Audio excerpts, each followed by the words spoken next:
I saw myself on that stage. Ladies and gentlemen, Arnold Schwarzenegger! Thousands of people screaming, Arnold, Arnold. My successes, and they will also remember those failures.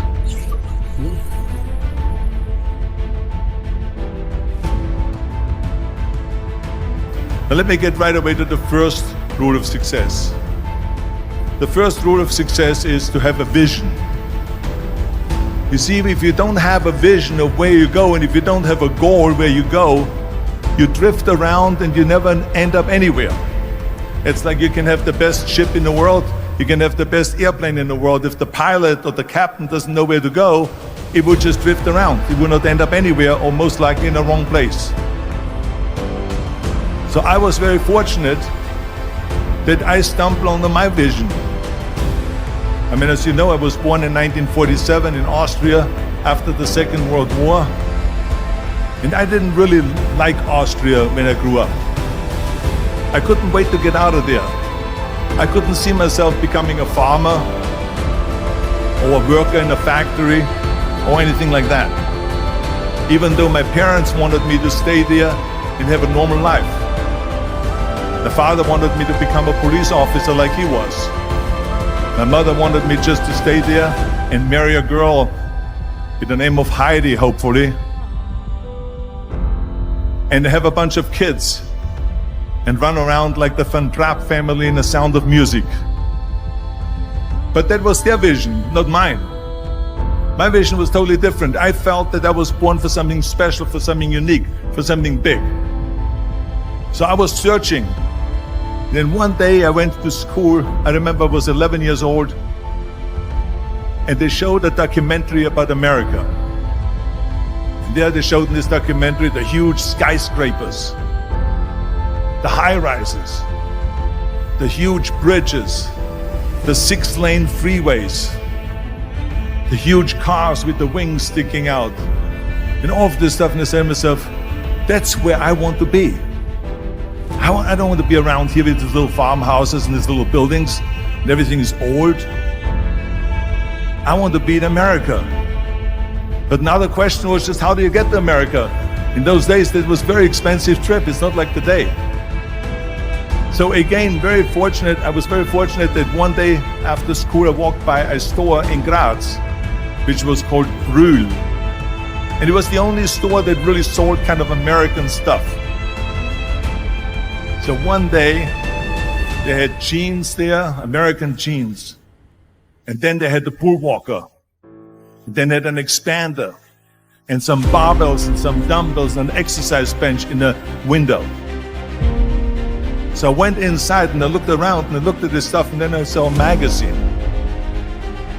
I saw a bodybuilding magazine that had Reg Park on the cover. Reg Park was then a 3-time Mr. Universe. And I saw him on the big screen as Hercules. And on the cover it said, how Reg Park, Mr. Universe, became the Hercules star. That's what the cover story was all about. So I looked at the cover and I said to myself, I got to get this magazine. So I bought the magazine, I took it home and I read it over and over from the front page to the back. It had everything in there, how he trained, how he was working out in Leeds, England, in a factory town, how he worked out every day for 3-4 hours and became the strongest man of Europe, and how he won Mr. Europe and Mr. Great Britain, and then eventually Mr. Universe, and how he won the second Mr. Universe and the third Mr. Universe, and how he was discovered to play the starring role in Hercules. I read that and I said to myself, wow, this is the blueprint for my life. This is exactly what I want to do. I want to become a bodybuilding champion just like Reg Park. I want to get into movies just like Reg Park. And I want to make millions of dollars and be rich and famous just like Reg Park.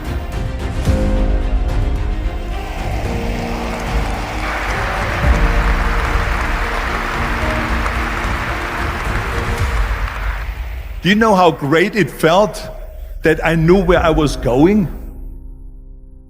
Imagine the majority of people don't know where they're going. I knew where I was going, that I'm going to become this bodybuilding champion just like him. So it was just a question of how do you do it?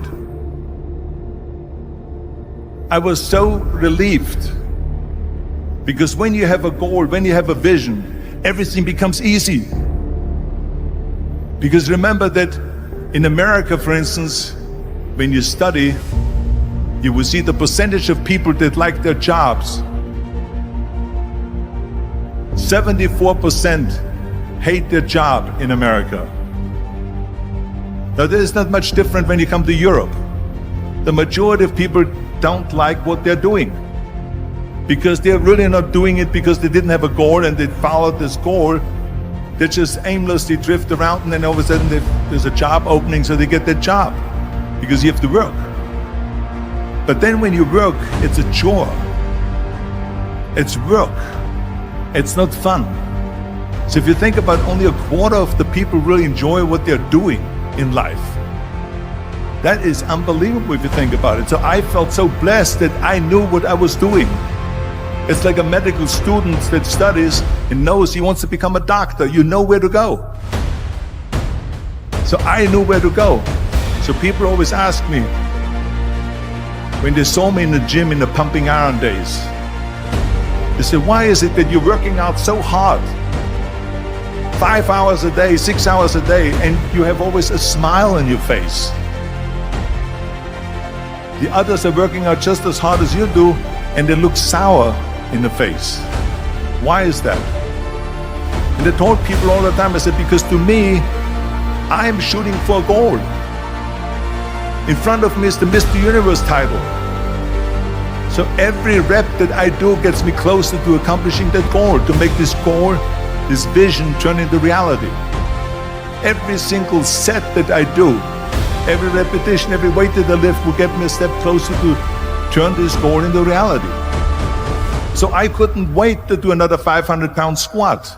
I couldn't wait to do another 500-pound bench press. I couldn't wait to do another 2,000 reps of sit-ups. I couldn't wait for the next exercise, for the next half hour of posing and all the kind of things that you have to do to be a champion.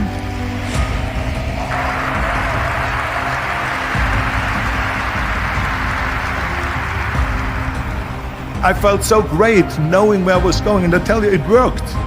I mean, think about it. And I was just not visualizing just my exercise, but I was really lifting the trophy over my head. That's what I was thinking about. And with the age of 20, I went to London and I won the Mr. Universe contest as the youngest Mr. Universe ever. And it was because I had a goal.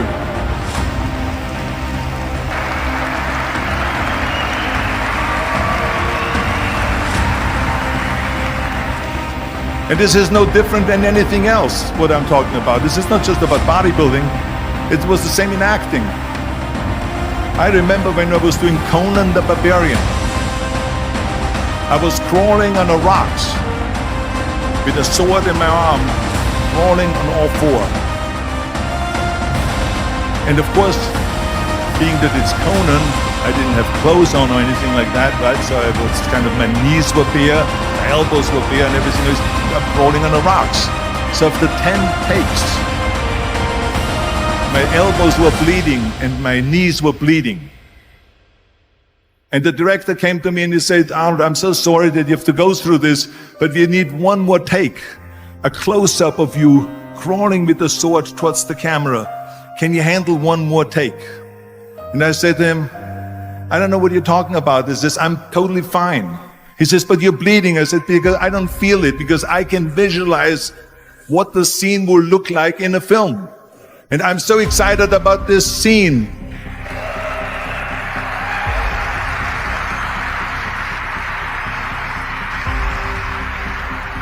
I was visualizing crawling up behind Falsa Doom, which was played by James Earl Jones.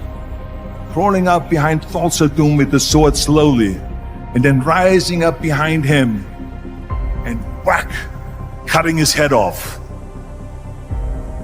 And the head spins in the air slowly with blood all over the place. and slowly falls down the steps and rolls down the steps. And his body slowly falls sideways. That was what I was visualizing, and that was very important because he, in the movie, killed my parents, killed Conan's parents. And that was revenge. And he always said that flesh is stronger than steel. And I wanted to prove to him that no, steel is stronger than flesh. And so I had this in my mind. And so this is why it didn't matter if I had to do another 50 takes or 100 takes, no matter how much I bleed on my elbows or my knees. I saw that vision of the perfect scene, and it was an important scene, and I would do it over and over again until we got it.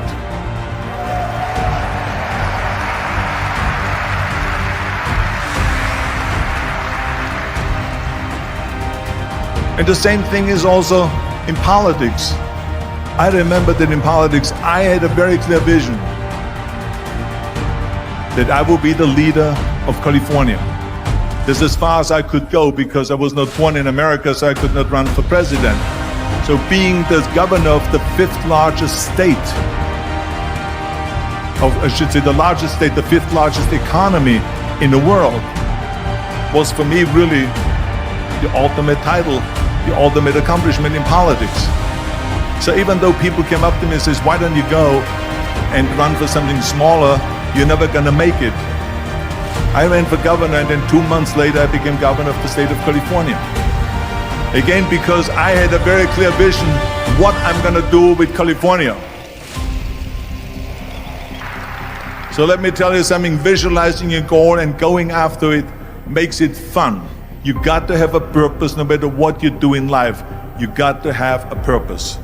So that's rule number one, have a vision. Rule number two is, don't listen to the naysayers. Don't listen to the naysayers.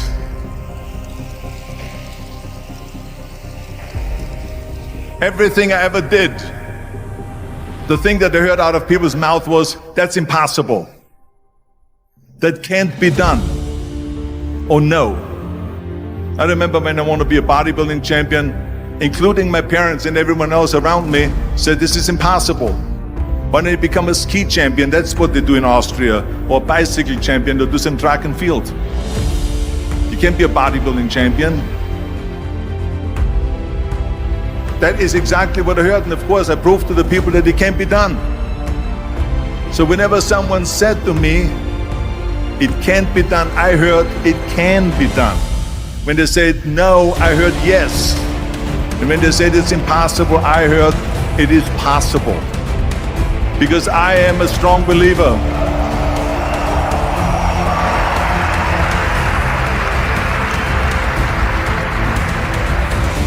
I'm a strong believer what Nelson Mandela said, that everything is always impossible until someone does it. Well, I'm gonna be the one, I said to myself, I'm gonna do it and I'm gonna show it to them. Maybe it has never been done before. That's perfectly fine with me. But I'm gonna do it. And I did not listen to the naysayers.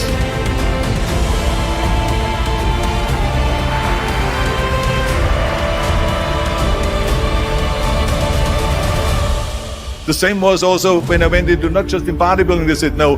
When I wanted to come to America, when I wanted to go to America, they said it's impossible. There's no money that you have to fly even over there. You have no money when you go over there to live with. And what do you think, they're gonna wait for you? There are plenty of big bodybuilders over there. It was all no, and it can't be done, it's impossible. And I remember then the same thing happened also when I'm in the show business. Can you imagine, I was now a bodybuilder, I weighed 250 pounds, I was Mr. Olympia 6 times, I was Mr. Universe 5 times, and Mr. World and Mr. International. I won 13 World Bodybuilding Championships altogether, and now I said to the agent, the Hollywood agent, I want to get into movies. He said, that's funny, Arnold. I asked a studio executive, I say, I want to get into movies. I want to be a leading man. He started laughing. So they all say it's impossible. I said, why is it impossible? He says, because look at how big you are. You weigh 250 pounds. Hercules bodies in muscular bodies weighing 20 years ago. 20 years ago, they did Machista and they did all these Samson movies and Hercules movies and stuff like that, but not anymore. Arnold, this is the 70s. Do you know the sex symbols today? It's Al Pacino. He weighs 150 pounds. It's Dustin Hoffman. He weighs 146 pounds. And guess who else is a sex symbol? Woody Allen. So imagine they're telling me now that those are the new sex symbols. So do you ever forget about it? And then they told me this, and your accent, even if you reduce all your body weight and everything and have a normal body, your accent. I said, your accent, I mean, it will go give people goosebumps. With the German accent, it will get people the creeps. They will get scared. He says, no one in Hollywood ever has become a leading man that had an accent. Doesn't happen. People in America want to hear their actors talk like John Wayne, or like Burt Reynolds, or like Clint Eastwood. Not like someone on Hogan's Heroes or something like that. Some Nazi movie. That's the kind of stuff that they heard. They said, no, you see, it's impossible. And plus your name who can pronounce Schwarzenegger or something like that. No one can pronounce that, so forget about it, Arnold.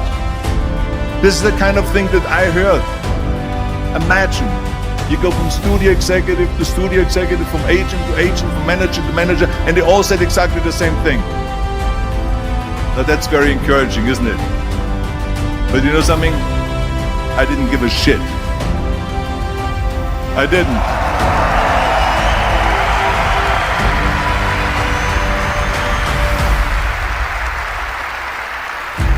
Because I believed that I can be a leading man. I believed that I could be another Clint Eastwood, or another Burt Reynolds, or another Warren Beatty, or whatever those characters were, Charles Bronson and so on. I believed that I could be those people.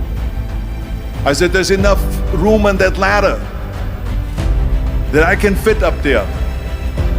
And I looked back again and learned from what I learned in sports. In my case, in bodybuilding. It's all about the hard work that you put in. I said to myself, in bodybuilding, I worked out 5-6 hours a day. I'm going to do the same thing now for acting. And of course, I went to college to study English. I studied voice, accent removal, acting classes, and all of this stuff, all day long. I worked and I worked and I worked. And within a short period of time, I made one movie called Hercules in New York, which of course went right into the toilet.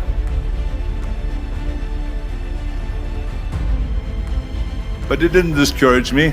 I still had the same vision. And then all of a sudden I did Streets of San Francisco.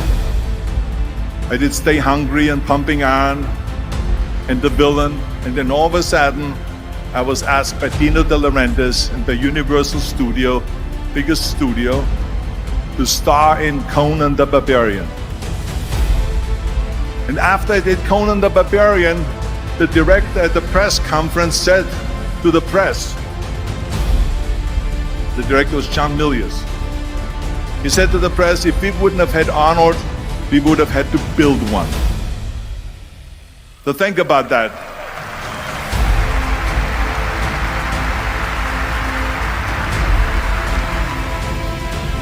The very body that they said can never be sold because the time is wrong.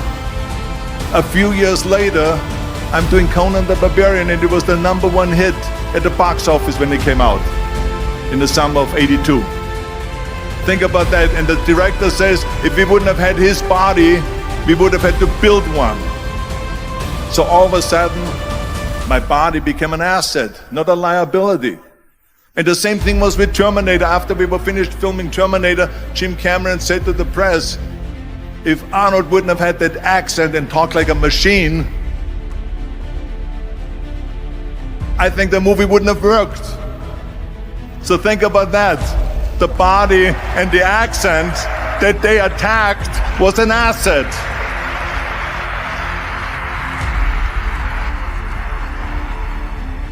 But I didn't listen to those losers. I didn't listen to them at all. Because that's exactly the way it was in politics again, when everyone said no, no, no, and it can't be done. And I became governor of California. And this is with everything like that. It's just the reality of it is that you cannot listen to the naysayers. So this is a very important lesson for all of you.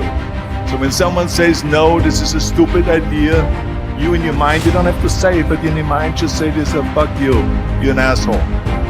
What do you know?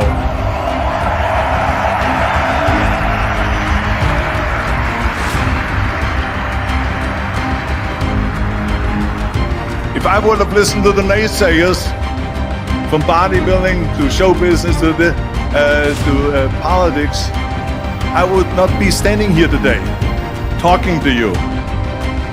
I would be in Austria in the Alps yodeling. That's right. I would be in Austria still left yodeling. That's what I will be doing, exactly. So this is why I say don't listen to the naysayers. And the next thing, the third point that I'm going to make to you is, before we sit down with Jürgen and talk about the rest of the three, is work your ass off. There is no magic pill. There is no magic out there. You cannot get around. You have to work and work and work. I can tell you, I've watched the day for half an hour, Jürgen and his wife, that put on this show. This great event here. They work their ass off to put this together. All year long they work and they work and they work. This does not come together by itself.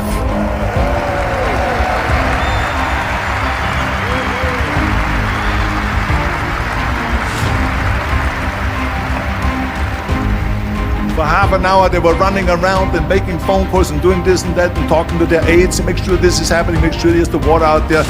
Talking about water, love water. Make sure of this and make sure of that and all that stuff. So it's work. And it drives me crazy when people say they don't have enough time to go to the gym for 45 minutes a day and work out. Or to do something for 45 minutes to an hour a day to improve.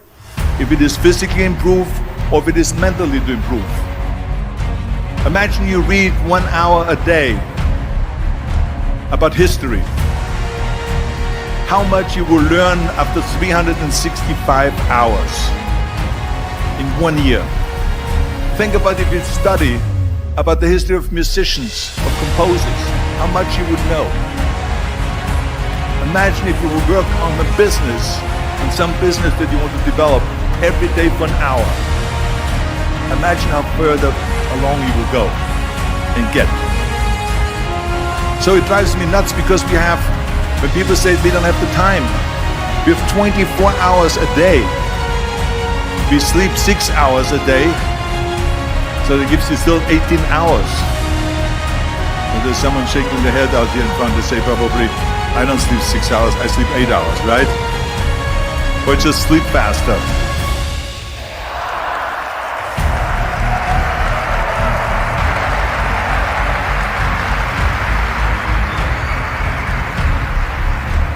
So we have 18 hours a day. The average person works around 8 to 10 hours. So let's assume it's 10 hours, so we have 8 hours left. Then you travel around an hour a day, maybe 2 hours a day. So now you have still 6 hours left. So what do you do with these 6 hours? What do you do with these 6 hours? Then we eat a little bit, then we schmooze a little bit, talk a little bit to people and all that stuff. But you can see how much time there is available if you organize your day. So you got to work hard. I mean, let me tell you something. When I went to America, I went to college. I went and worked out 5 hours a day. And I was working on construction. Because in those days in bodybuilding, there was no money. I didn't have the money for food supplements or anything. So I had to go to work. So I worked in construction. I went to college. I worked out in the gym, and at night from 8 o'clock at night to 12 midnight, I went to acting class 4 times a week. So I did all that. There was not one single minute that I wasted. And this is why I'm standing here today.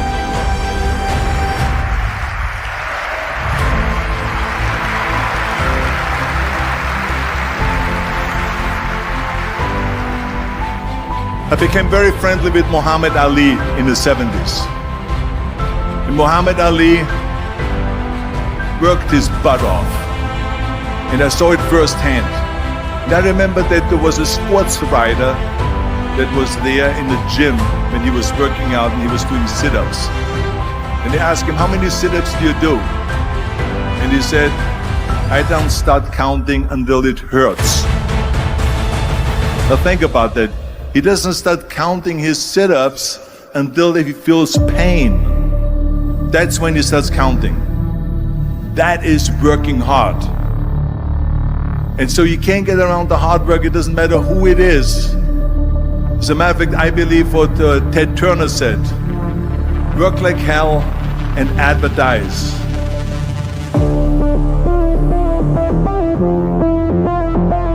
You get it? Work like hell, go to bed, and early to rise, work like hell and advertise. So you work your ass off, and then you let the world know about your work. That's what it is all about. Let people know. If you have a company, if you have a movie, if you do sports, work your ass off, but then advertise and let everyone know. Hey there. If you're enjoying our content, show some love. Like, share, comment, and subscribe to stay tuned for more. Let's build something awesome together. Subscribe for more now.